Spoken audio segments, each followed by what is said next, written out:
Hello, students. How are you all? I hope you are fine. We are reading chapter 5th, Love Across the Salt Desert, written by Keki and Daruwala. And we have read the first page of this chapter already in the part first video.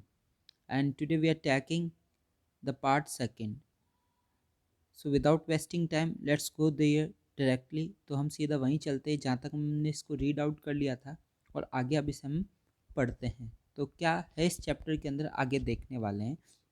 जैसा कि हम जानते हैं कि जो नज़ब है वो start हो चुका है कहाँ के लिए, पाकिस्तान के लिए, ताकि वो अपनी जो लवर है फ़ातिमा उसको ला पाए। तो देखते हैं अब स्टोरी में आगे क्या होता है, किस प्रकार से उसको प्रॉब्लम्स आती है, क्या क्या वो करता है, हम ये देखते हैं। तो डायरेक्टली हम वही चलते हैं जहाँ तक हम इसको पढ़ चुके हैं। Yes, let's start. तो स्टार्ट कर लेते हैं। हमने इससे ऊपर वाला पैराग्राफ रीड आउट कर लिया था, अब इसके आगे पढ़ रहे हैं।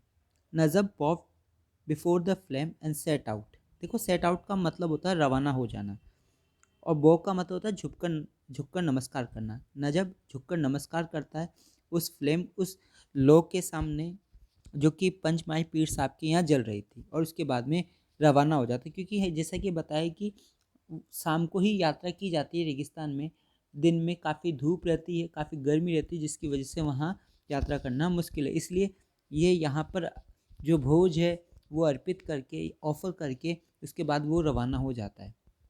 He left behind the camel-thorn shrubs and the area once famous for its savannas of stunned grass. और left behind the camel thrown shrubs. Shrubs का मतलब होती है झाड़ियाँ, जो कैमल की झाड़ियाँ थी जिन्हें कैमल खाना पसंद करते, उन झाड़ियों को पीछे छोड़ते हुए आगे निकल जाता है और उस एरिया को भी पीछे छोड़ देता है, जो कि फेमस है, जाना जाता है किसके लिए, सवाना तीखी घास के लिए। जो स्टंड ग्रास है, ग्रास यानी घास, और स्टंड का मतलब तीखी, बिल्कुल तीखी जो घास है, सवाना ये नाम है घास का, उसके लिए जाना जाता था। वो सब पीछे रह जाता है और वो काफ़ी आगे निकल चुका होता है। But now sere and brown as desert. अब बिल्कुल मुरझाया हुआ, बिल्कुल भूरा डेजर्ट है, ब्राउन मतलब कि रेगिस्तान है। Here left behind all human habitation, Kuran being the last village. और वो सारे के सारे जो ह्यूमन हैबिटेशन से, सारे के सारे जो मानव निवास स्थान थे, उन सबको पीछे छोड़ चुका है, वो काफ़ी आगे निकल चुका है। जो लास्ट विलेज था वो कुरन था, जिसको भी वो पीछे छोड़ चुका है और अब आगे निकल चुका है। फॉर द नेक्स्ट 3 days, मतलब 3 दिन हो गए उसको चलते हुए, अगले 3 दिन तक he would not be seeing any bhungas. अगले 3 दिन तक उसको कोई भी भुंगास दिखाई नहीं दिया। अब यहाँ पे क्या है, भुंगास क्या होता है, तो मैं यहाँ पे एक पिक्चर बनाता हूँ, आप समझने की कोशिश करना।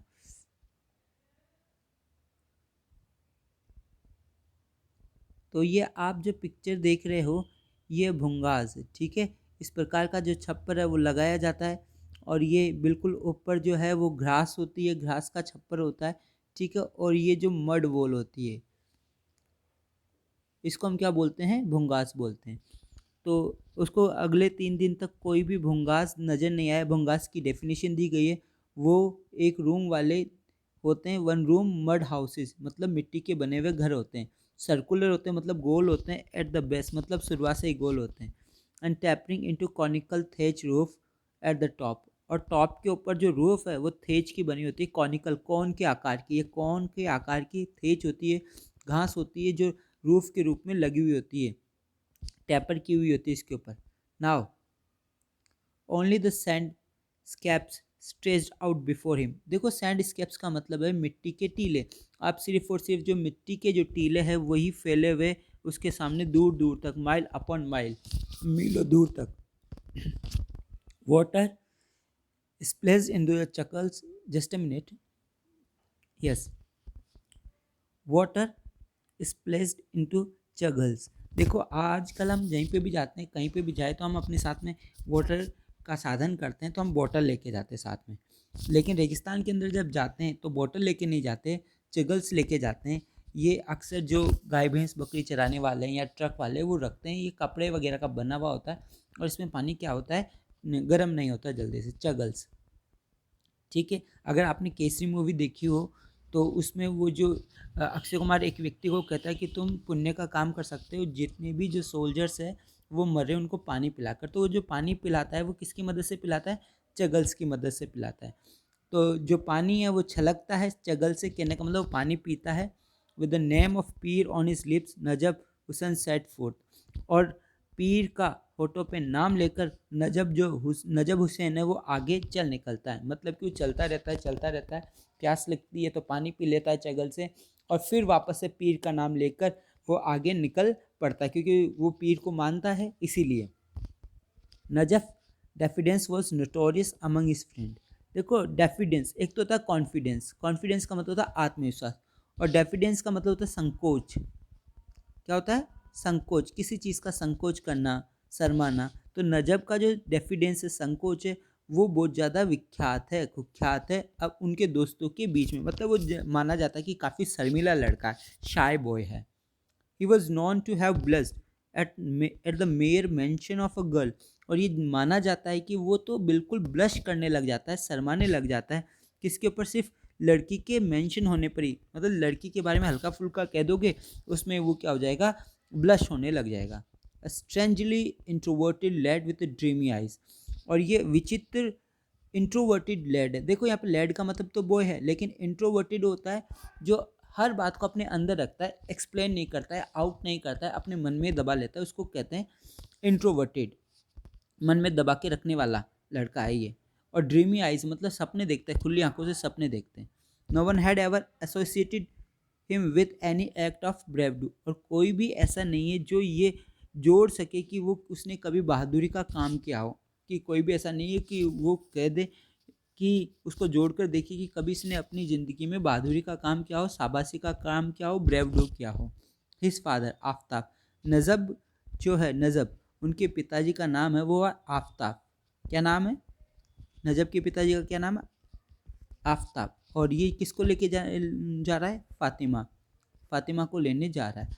जो कैमल है उसका नाम क्या है? अल्लाह रखा। तो ये हमने देखा। जो इसके फादर है, ठीक है, इसके जो फादर है आफ्ताब, वो कहते थे, क्या कहा करते थे? All that my ancestors and I have acquired during 100 years this lad will squander away, not because he is spendthrift but because he will not he will be too shy to charge money for what he sells. देखो क्या कह रहे हैं कि all that my ancestors, की ancestor का मतलब तो पूर्वज, कि जो कुछ भी मेरे पूर्वजों ने और मैंने प्राप्त किया है इन सैकड़ों वर्षों के दौरान, ड्यूरिंग का मतलब के दौरान, ये जो लड़का है वो स्क्वेंडर अवे कर देगा, मतलब कि खर्च कर बर्बाद कर देगा। इसलिए नहीं क्योंकि ये बहुत ज़्यादा खर्चीला है, स्पेंड थ्रिफ्ट है। स्पेंड थ्रिफ्ट का मतलब खर्चीला। इसलिए नहीं कि ये बहुत ज़्यादा स्पेंड थ्रिफ्ट है, बल्कि इसलिए ये बहुत ज़्यादा शर्मिला है कि ये किसी से कोई पैसा चार्ज ही नहीं करेगा, मनी चार्ज ही नहीं करेगा जो भी ये चीज़ सेल कर रहा है। कि मतलब ये जो कुछ भी सेल करेगा ना उसके पैसे नहीं लेगा, इसलिए हमने जितना भी कमाया है वो सब बर्बाद कर देगा। Next, he had cross the run on 4 occasions earlier. देखो रन की अगर एक्सपीरियंस की बात की जाए तो उसने रन जो क्षेत्र है वो पहले 4 बार उसने क्रॉस किया है। रन का जो क्षेत्र है वो ऐसे 4 occasions थे जिसमें उसने क्रॉस किया था। दो he had turn 20 only a month ago. हालांकि वो पिछले महीने ही, एक महीने पहले ही वो कितने का हुआ है? 20 साल का। तो नजब की जो एज है वो इस वक्त कितनी है? 20 वर्ष, 20 years। But each time he had either accompanied his father or that wily old smuggler Jaman, the veteran of 100 illegal trips into Sindh। But each time, लेकिन प्रत्येक बार वो साथ में गया था, या तो अपने पिताजी के या फिर वो बदमाश खूंखार जो पुराना जो स्मगलर है, जो तस्कर है जमान, उसके साथ में। ओके, स्मगलर कहा जाता है जो जो तस्करी करता है, मतलब कोई भी वस्तु अवैधानिक या गैर कानूनी रूप से एक स्थान से दूसरी स्थान पे लाया या ले जाया जाता है तो उसको हम स्मगलिंग कहते हैं। तो ये जो है ये स्मगलिंग का काम करते हैं। ये यहाँ से वस्तु लेके जाते हैं पाकिस्तान में। क्या वस्तु लेके जाते हैं देखेंगे अभी। ईच टाइम जो नजब है, इससे पहले वो किसी ना किसी के साथ गया था, या तो अपने पिताजी के साथ में या फिर उस बदमाश स्मगलर जमान के साथ में। द जमान जो कि वेटनर है, वेटनर का मतलब एक्सपर्ट, वेटनर का मतलब क्या होता है? एक्सपर्ट। जो कि एक्सपर्ट है किसका, सैकड़ों इलीगल ट्रिप्स का सिंध के अंदर, मतलब सिंध के अंदर उसने सैकड़ों अवैधानिक रूप से यात्राएं की है, तो उसको काफ़ी अनुभव है किस प्रकार से जाया जाता है।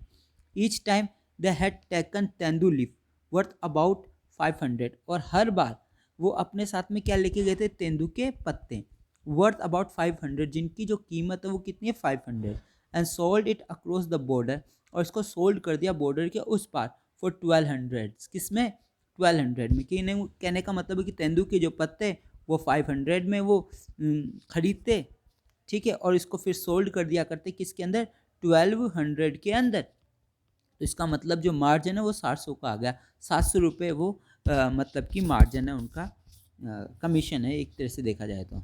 But between the payoff to officials and the intermediaries who arranged the sale of beeri leaf to the men who took the camel out to graze and to friend or relative who harbored them, there was precious little left. अब देखिए ये जो 700 रुपये margin है, इसके इस margin में भी कौन कौन हिस्सेदारी रखता है। देखिए 500 का तो वो लेके जाते हैं और वहाँ पे 1200 को बेचते हैं, तो 700 का मार्जिन रहा है, लेकिन इस 700 में भी किन किन लोगों की हकदारी है देखते हैं। वो क्या करते हैं, बट बिटवीन द पे ऑफ होता है मतलब दिया जाता है, अधिकारी है जिनकी मदद से वो दूसरी मतलब कि बॉर्डर पार करते हैं उनको, to intermediaries who arrange the sale of bidi leaf, क्यों डायरेक्ट जाके किसी को बीड़ी लीफ तो बेच नहीं सकते, तो वहाँ पे जो बिचौलिया है, जो इंटरमेडरीज है, उनको ये पैसे देते हैं। The man who took the camel out to graze, वहाँ पे जो आदमी उनके कैमल को चराने जाता है उनको पैसे देते हैं। उस दोस्त को या रिश्तेदार को भी ये पैसे देते हैं जो उनको हार्बोर करते हैं, मतलब रखते हैं कुछ दिनों के लिए, भाई दूसरे देश में जाएंगे तो वहाँ रुकने के लिए जो व्यवस्था करते हैं, जिनके घर पे रुकते हैं तो उनको भी पैसे देते हैं, तो ऑफिशियल्स को पैसे देते हैं, इंटरमेडरीज को पैसे देते हैं। इसके अलावा जो कैमल को ग्रेस कराने जाता है उसको ये पैसे देता है। फ्रेंड्स और रिलेटिव जिनके यहाँ हार्बोर करते हैं, ठीक है, उनको ये पैसे देते हैं। और उसके बाद में मूल्यवान थोड़ा बहुत कुछ बचता है, मतलब कि इतना बीच में पैसे देने के बाद में थोड़ा बहुत इनके पास में पैसा बच जाता है। It was just enough to buy some used terylene garment, इतना पर्याप्त पैसा बच जाता है कि वो कुछ उपयोग मतलब सेकेंड हैंड जो टेरलॉन के जो गारमेंट्स कपड़े हैं वो खरीद लेते हैं। Then it was time to make the long trek back across the desert, और फिर वापस इनका टाइम हो जाता है कि वापस क्या करें, डेजर्ट के इस पार वापस चलकर आ जाए, वापस ये रेगिस्तान को पार करते हुए अपने स्थान पे आ जाते हैं। It was during one of these trip, और इस मतलब कि इन ट्रिप के दौरान that they had stayed with कालेसा, मतलब ये जब भी इस प्रकार की कोई ट्रिप करते थे तो इन ट्रिप के दौरान वो कहाँ रुके, कालेसा के यहाँ। यहाँ रखना कि जो कालेसा है वो जो फातिमा है ना, जो हमने बात की थी शुरू में, फातिमा जिसके आने पर बरसात हुई थी, इस फातिमा के फादर है कालेसा। तो ये एक और कैरेक्टर हमारे सामने आए, ठीक है, कालेसा। तो हमने नजब देखा, फातिमा देखी, अल्लाह रखा जो कैमल है वो देखा, जमान देखा, और उसके बाद में कालेसा। कालेसा कौन है, लॉन्ग विक्रेता, clove seller, is a distant relative of your mother. और अब जो है वो बताया जा रहा है उसको, नजब को, कि ये जो है ना ये आपकी माँ की तरफ से दूर के रिश्तेदार है। हिज फादर हैड टोल्ड नजब, किसने कहा, उसके फादर ने नजब से कहा। काले साहब was a tall and well fledged and his thick jowled face had a purple tinge about it as if somewhere along the way it had got stuck with the discolored page। अब देखो क्या कह रहे हैं, काले सा एक लंबा मासाल, वेल फ्लेश का मतलब अच्छा खासा हट्टा कट्टा है, और इसका मतलब गोल मटोल जबड़ा है। जॉल फेस का मतलब गोल मटोल जबड़े वाला फेस है, जिसके ऊपर पर्पल रंग का टिंग है। यहाँ पे पर्पल रंग का टिंग का मतलब है कि कहने का मतलब कोई घाव का निशान है, लगे हुए घाव का निशान। About it as if somewhere along the way it had got, मानो कि किसी ना किसी प्रकार से ये उसके यहाँ पे लग गई हो। विथ अ डिसकलर्ड पेज, किसकी वजह से, किसी, और ये डिसकलर्ड पेज होने की वजह से इसका रंग ऐसा हो गया है। अब आगे देखिए, ये और कर लेते हैं हम complete. Yes, you always wore tahmat. तहमत एक प्रकार का कपड़ा है जो वो पहनते हैं, वो तहमत पहनते हैं जिसके ऊपर सफ़ेद और काले रंग की चेक्स है, ठीक है, इस प्रकार से चेक्स बने हुए ब्लैक और वाइट में। With in a day discovered that the fellow was absolute Raghu Raghu, कि एक दिन में ही नजब ने पता लगा लिया कि ये जो फेलो व्यक्ति जो काले साया ये बिल्कुल ही बदमाश व्यक्ति है, बेकार आदमी है। Would was such A cost bargain that for the first time, क्योंकि उसने इस प्रकार की बेकार बार्गेनिंग की कि पहली बार में ही पता चल गया उसकी हेयरिंग पे। फादर स्टार्टेड माउथिंग ऑब्सनिटीज़ की जो पिताजी है उसको मुंह भर भर के गालियाँ देने लगे, ऑब्सनिटीज़ देने लगे, मतलब कि जिस प्रकार का वो व्यक्ति था ना, तो पिताजी पहले ही बार में उसको माउथिंग ऑब्सनिटीज़ करने लगे, मतलब कि मुंह भर के गालियाँ देने लगे। But his daughter Fatima was a हूर, लेकिन उसकी जो बेटी फातिमा थी ना वो तो हूर थी, वेरी ब्यूटीफुल गर्ल थी, विद आई सो ब्राइट, जिसकी आंखें बहुत ज़्यादा चमकीली थी, that they would have let up the darkness of underworld, जो कि पाताल, अंडरवर्ल्ड का मतलब पाताल, पाताल के अंधेरे को भी क्या कर दे, जगमगा दे, ऐसी चमकीली आंखें थी उसकी।